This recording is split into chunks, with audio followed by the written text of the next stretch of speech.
in all of the theaters that we have reserved tonight. This is a very special evening. It is an opportunity for us to talk with the director of the movie, Justin Chadwick. Can we give him some love? Justin's going to come and join me. And then playing Nelson Mandela, Golden Globe winner.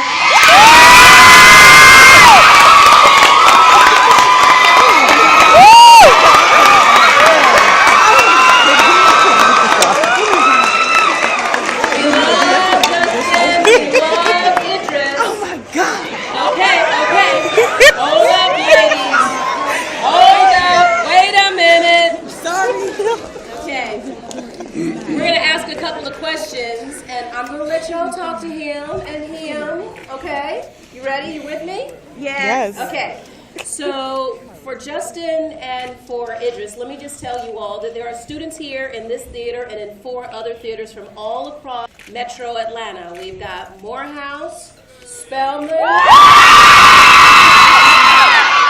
got Clark, we've got Georgia Tech and Georgia State. We got Emory and Kennesaw.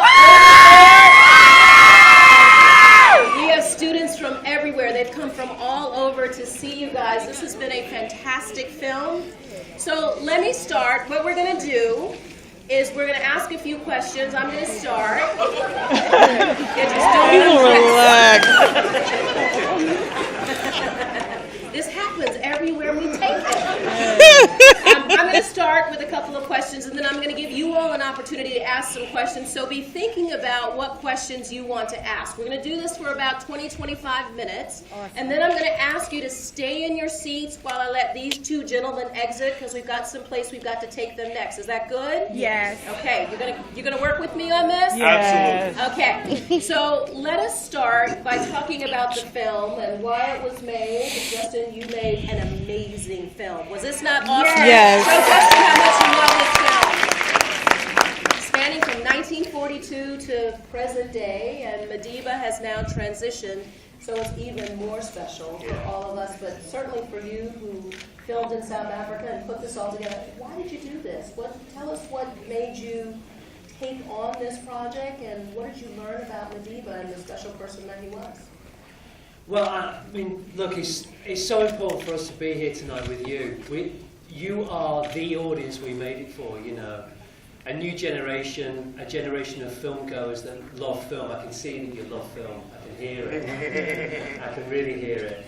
So I'm from England. I'm from Manchester. I went into this with worried. How do you begin to tell Mandela's story? His life, 95 years, was lived fully, really fully. He was a man that had a set of beliefs that he was prepared to give everything up for. His children, his wife, his love of his country, his land, his friendships, him and his relationship with his children. He sacrificed everything for his beliefs, and he was true to those beliefs. And so I was very, very daunted at first, because I felt there's a massive responsibility to make sure that we were true to him and his spirit. And it was really, my producer, Anand Singh, had written to Mandela while he was in prison. He was a young filmmaker. He was distributing films illegally in South Africa. And he wrote to Mandela. When Mandela came out of prison, he'd partially written Long Walk to Freedom while he was in prison. And he gave him the rights to make it. So I went down to South Africa, and being from outside, I was very keen to listen and observe and learn. And this history is so present. It's so close to our own history. You know, from Madiba to Pass, you know, on Thursday, this history is very much, people in South Africa are living this history. They're living the struggle today in Johannesburg. So we, Idris and I, and the rest of the creative team, had the people, the men and women that had lived this struggle, we could actually talk to them. We could actually get beyond the history books and actually talk to Winnie Mandela, sit with her. We sit with her children. We could be with the men that were on Robben Island for 27 years. The first night I was there in Johannesburg, the very first night, Ahmed Kathrada, who was 2 cells down from Mandela, said to me they never heard a child for 27 years. Never heard a child. So all of a sudden, I'm there for a year and I'm researching it, and I'm hearing these personal stories, and I thought we could make a film that not only charted an important period of history, contemporary history, but we could do it through a prism of the relationship and and it could be as much as about apartheid. It could also be a film about love. It could be a film about forgiveness, and that's what you've seen this evening. So then it took us. We thought, right, how do we then do it? We don't want to do it on sound stages. We want to make this real. So we're going to incorporate all the people that are still living in these communities. We'll go into these communities and we'll work with people that have actually lived through it. So the men that you saw and the women that you saw in this movie that he stands in front of have actually lived the struggle. When Winnie Mandela goes into that church where atrocities happen outside that church, those men and women have lived and experienced that. So it's a brave man and a brave woman that steps into Winnie Mandela and Nelson Mandela's shoes. And this gentleman here is a true gentleman, and a very brave gentleman at that, because he, from the very beginning, I laid out that we'd be working with men and women that had actually lived it. And however open South Africans were to me and to us making this film, they will not take a lie about their leaders. If you're standing in front of 2,000 people, you better be in that moment. You better be true to those men and women. So it takes a certain actor to be able to do that. And I have to say, this man was the heart and soul of it. So, Idris, movies, it's a medium. Films make you feel. And you had to channel something in somebody. We've seen you in Luther. Yes. We've seen you in The Wire. Yeah. Y'all seen him in The Wire. We've seen him in Pacific Rim. Yes. But we have never seen him like this. Amen? Amen. Tell us who you channeled and how you delivered this extraordinary Golden Globe performance. I'm putting it out there. I see you, Jonathan. How you doing, everyone? Good? Hello. Just to echo Justin, thank you so much for watching this film. You are definitely important to us, and the legacy of this film. Look, you know, it was a massive challenge for me. I've been working as an actor for a long time, but to step into the shoes of a man like Nelson Mandela was beyond anything I could imagine. He is a great man, was a great man, and his legacy will live on. I'm an actor, and this is a story, and this is the medium of film, so you can understand that we had to do a lot of self-editing, a lot of figuring out what part of the story to tell and what part of Idris, who looks nothing like Nelson, to bring alive in this movie. And in truth, you know, I got a lot of my inspiration not only from my director and my writer and producer, but I got a lot of inspiration from South Africa and the South Africans, you know, the history there. In fact, everything I learned about Mandela without even meeting him, I met from other people that have met him or can tell me a story about him. You know, as an actor, you just have to kind of figure a way to channel. When you're playing a man like Nelson Mandela, the first thing you notice about him is that he has an aura, he has a presence. And presence and aura are really hard things to act. You either have it or you don't. Now, I'm not saying anything about me, but I had to really understand what his presence and aura was, especially to South Africans. And that's what I did. And, you know, the mechanics of playing Nelson Mandela, especially the older Mandela, I kind of mirrored on my dad. You know, my dad was the only 76-year-old man I knew, and I used to sit with my dad and just watch how he moved and talked and the kind of things he would say and things that he would find funny. You know, your hearing does something different when you're 76, and it kind of makes you move in a different way when you want to hear someone speak. So I would pay attention to all those, you know, that idiosyncratic behavior to try and bring Mandela alive. It was fantastic. Thank you. So, Justin, there's no great man without a great woman. And Naomi Harris, was she not an awesome woman? Yes. And Naomi is not here tonight, but just to remind you guys, she is an extraordinary actress as well, and she was in Skyfall. She was Bond Girl. Talk a little bit about the love affair between Winnie and Nelson, and Naomi's not here, so you'll have to help be her voice. Talk about what she experienced and who she channeled and how you directed her to bring Winnie's personality out, because she's a big piece of this man and a large part of his life. Yeah, and I think Naomi must be the only actress to ever play Winnie Mandela that actually went and sat with Winnie and talked to Winnie. And we weren't shying away from the more controversial side of Winnie as a person and what she'd done. But it was important. I mean, I come from, I don't know how you have perceived these characters before you've seen it and before you've seen the recent news, and you know that you have a perception. I had a perception going in about what Nelson Mandela was like. I had a perception about what Winnie Mandela was like, mainly out of the Western press that I'd read about Winnie, which is, I have to say, largely very, very negative.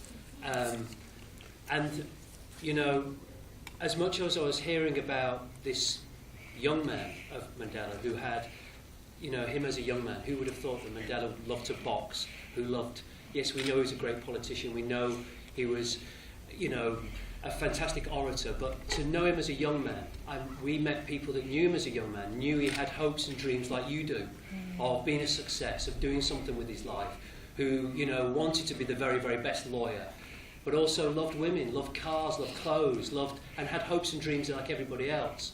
So that was a revelation in terms of Nelson Mandela, but it was really Winnie Mandela.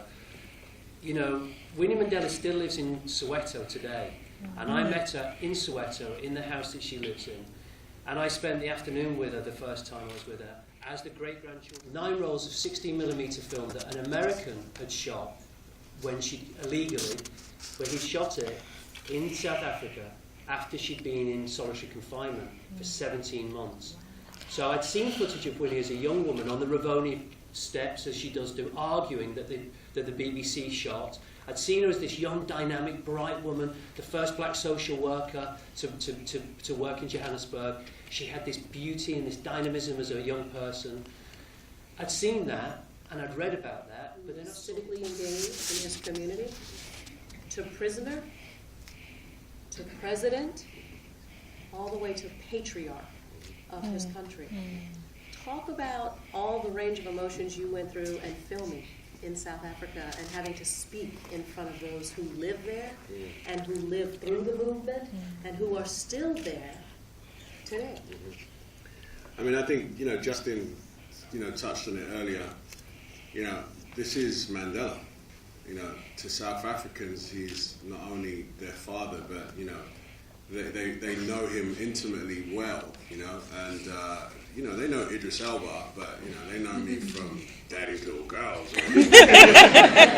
So, you know, there was a little bit of a surprise, perhaps a little bit of a knee-jerk reaction when they found out I was playing Mandela. So, you know, as Justin said, they wouldn't take a life from me, no way. You know, as I'm doing these massive crowd scenes and I have the haircut and suit and voice or whatnot, that wasn't enough. You know, they wanted to see it in my eyes and feel it in my soul because, you know, some of these people, some of them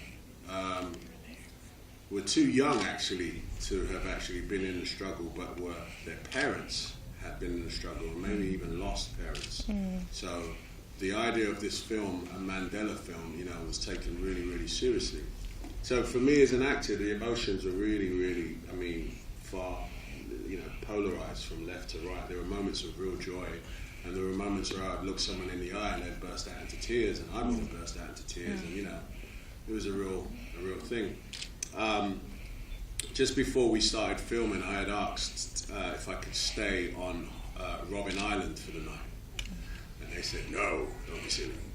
And I said, please, please, please. And eventually I stayed on Robben Island for like one night, from sort of 7:30 in the evening to 7:30 in the morning. And compared to Mandela, it's nothing. But what it did give me some perspective about what it was like to lose your freedom on Robben Island, specifically Robben Island.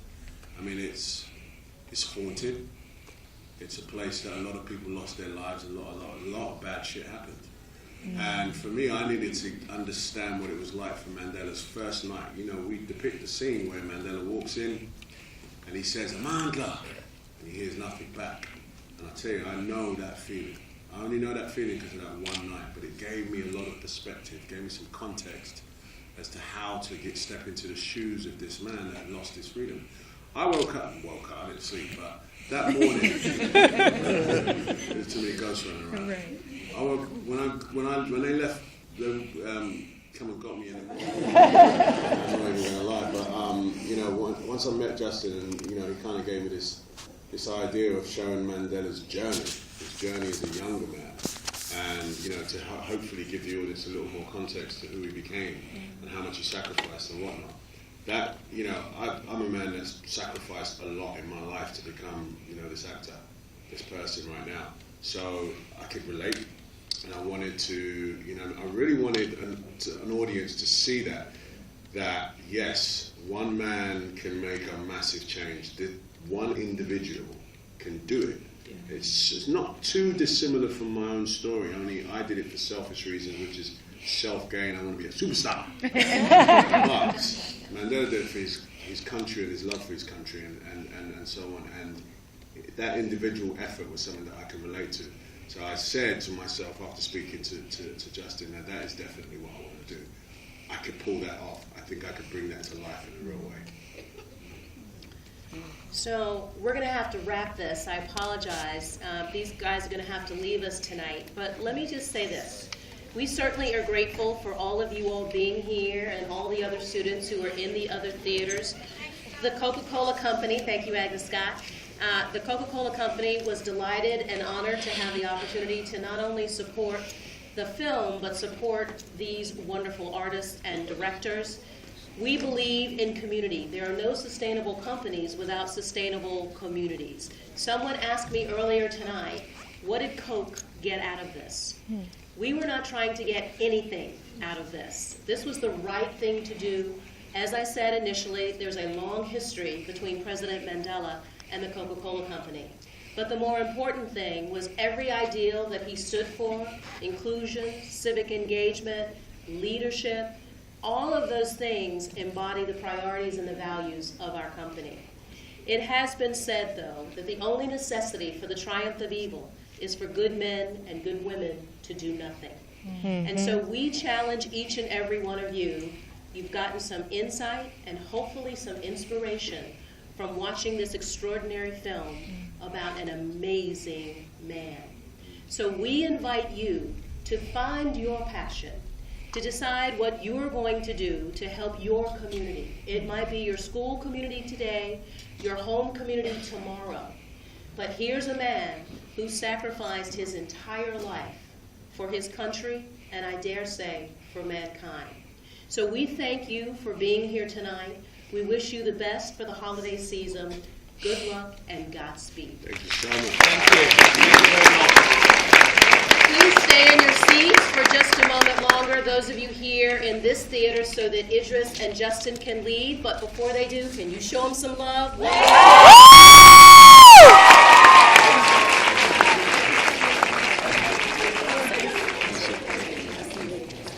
Idris, thank you. Thank you. Justin, real quick for making this. Thank you. Oh, sorry. Take one picture.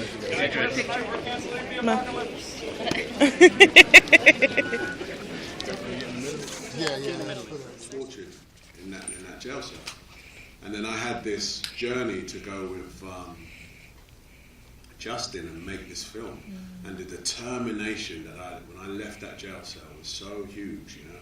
Like I just wanted to do the man justice. I really did, and you know, I'm hoping we did.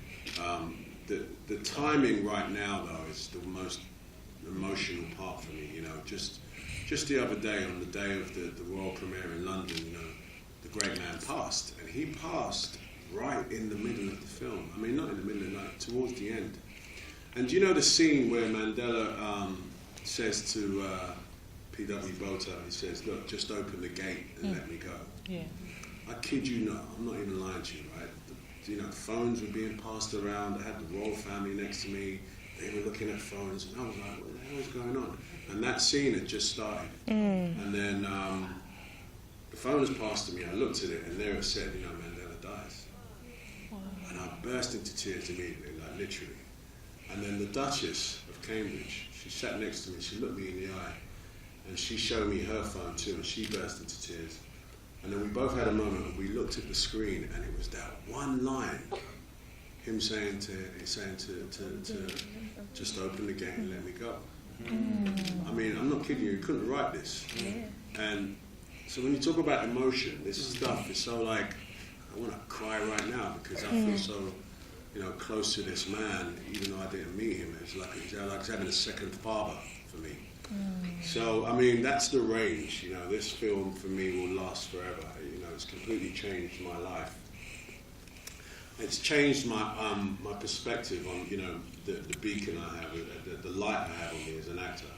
It's great to have, fame and people like you and all that stuff, but there's a message to be spread, and I realize it now because I've played Nelson Mandela. I'm not Nelson Mandela, I can't be, but I certainly have a will and a way now to spread a message, and even just talking to this room of young people is part of that journey for me, and it's something I want to do more and more.